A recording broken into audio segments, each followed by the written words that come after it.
Hi, my name's Alana Thibault, and I'm a registered psychologist and counselor at Bow Valley College. I'm going to talk to you today in this presentation about stress. It's a massive topic, but I'm going to try to do it in 5 minutes or less and basically hit the high points for you. Okay, so let's get started. So it's really important to start this conversation reminding people that stress is a really normal part of life, and it's definitely part of student life. You have a lot of homework, you got a lot of projects, you have a lot of deadlines, you might have a family to take care of, you might have a part-time job. On top of all that, you got things that just kind of happen in life generally, like illness, or maybe traffic is really bad. And so all that together can feel like an awful lot of stress. It's really important in that to differentiate between the things you do control and the things you don't control. And we're going to talk about that. We're also going to talk about disorganization because, of course, if you're disorganized, that's really going to compound the stress that you have. All those responsibilities, if they're all kind of swirling around and you don't have a cohesive way of managing them, that's going to create a lot of stress. So we're going to talk about reducing that chaos. We're also going to talk about the overactive negative thinking brain. So students sometimes come and tell me about how their brain just won't turn off at night. They're thinking negative thoughts, they're thinking about things that are out of their control, or they're worrying excessively. So we're going to talk about how to take responsibility for what you think and how you think. So let's talk about that first point, stress showing up in life in general. So there's a lot of areas in our life that we just don't control, and that can create a lot of stress. Examples of that might be world events, if illness happens, other people's beliefs, attitudes, and actions towards us. We don't control that. And small things that do add a lot of stress, like getting stuck in traffic or having lousy weather when you're planning a great day out. That's very stressful, but we don't control that. What we know about stress is it increases where there is a perceived lack of control in our lives. So it's very important to identify areas in your life that you do control and then manage them to the best you can whenever and as often as you can. So let's talk about controlling the things you can control. Part of reducing stress is learning how to say no. There's things that you can't say no to right now. You can't say no to doing your homework, and if you have family, you can't really say no to taking care of your kids. But what you can say no to is those extra things that come into life. Like if a friend says, hey, will you host a bridal shower for me? Well, being a student, you might not really have time to do that. So learning to say no will clear you of all those extra obligations, which buys you extra time and space in your life to manage the things you've already said yes to, or to manage those things that are unavoidable in life. Like if you get sick, you're going to need time to manage that.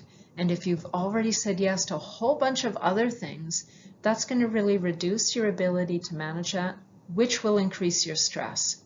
So one thing I want you to ask yourself when somebody asks you to do something that you really know you don't have the time and space for, you ask yourself, how much stress will this yes cost me? Think about it like money. Or I've used a little scale symbol there to show balance. So you have to have the right amount of balance in your life. So if you think about it as cost, that sometimes clarifies whether or not you can afford to say yes.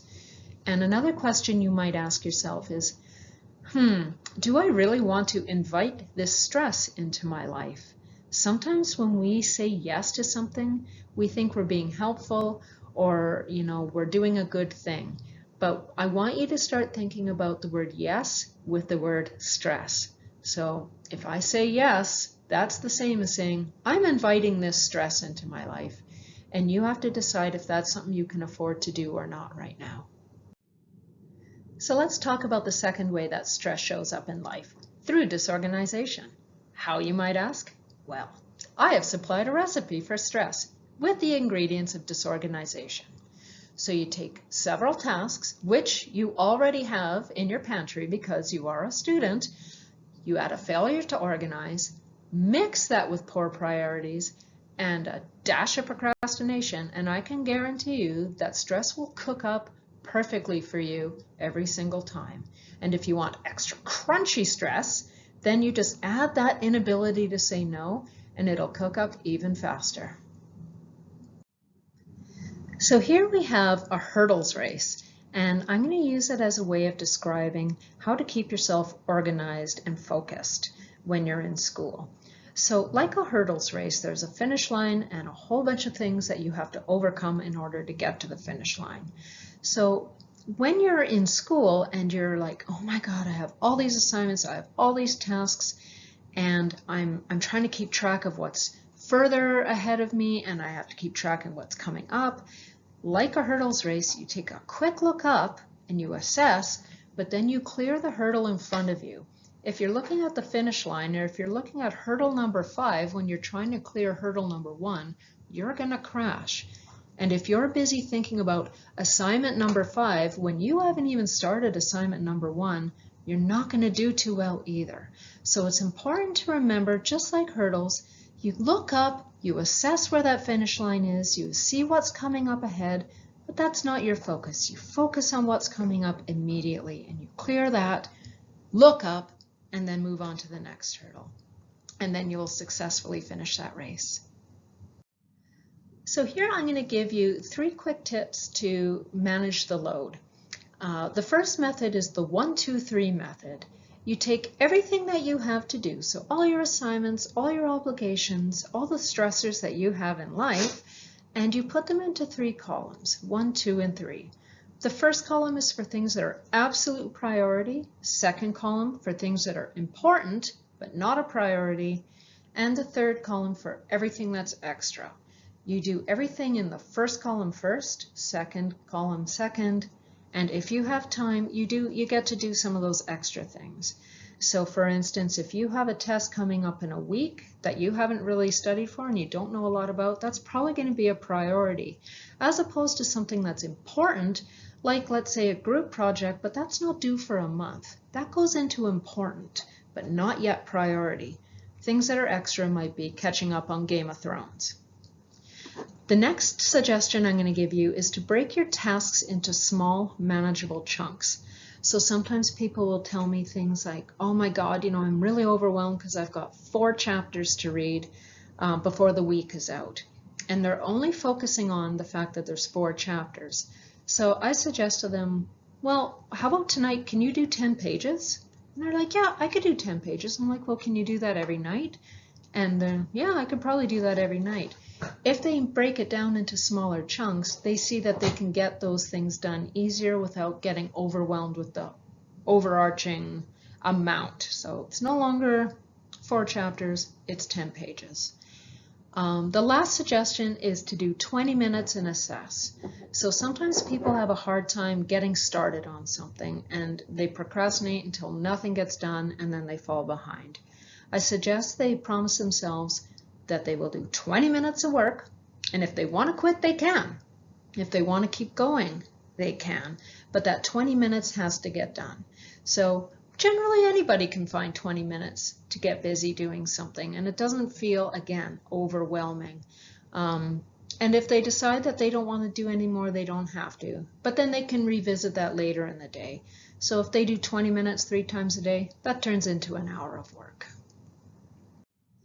The last thing I'm going to talk to you about is trying to manage the common unhelpful thinking habits that everybody does, but some people do more than others. Some examples are shoulds and musts. So if you hear yourself going, I should do this, or I must get an A, those are shoulds and musts. Emotional reasoning, that is, I feel bad, therefore the situation must be bad. It's not necessarily true.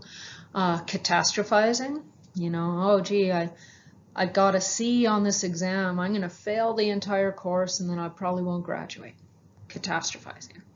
Black and white thinking, so when something is either all good or all bad and there's nothing in between. And memories. So, wow, I didn't pass this test last time, I'm probably going to fail again.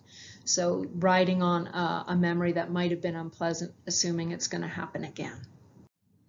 The way to overcome this is the first thing you have to do is notice those thoughts that you're having and acknowledge it. Sometimes people will have those thoughts 50 times a day, and they don't realize until I ask them to count how many times they're having those thoughts. And they're like, wow, I think about that a lot, and I didn't even acknowledge it. So you notice the thought, oh, there's that black and white thinking again.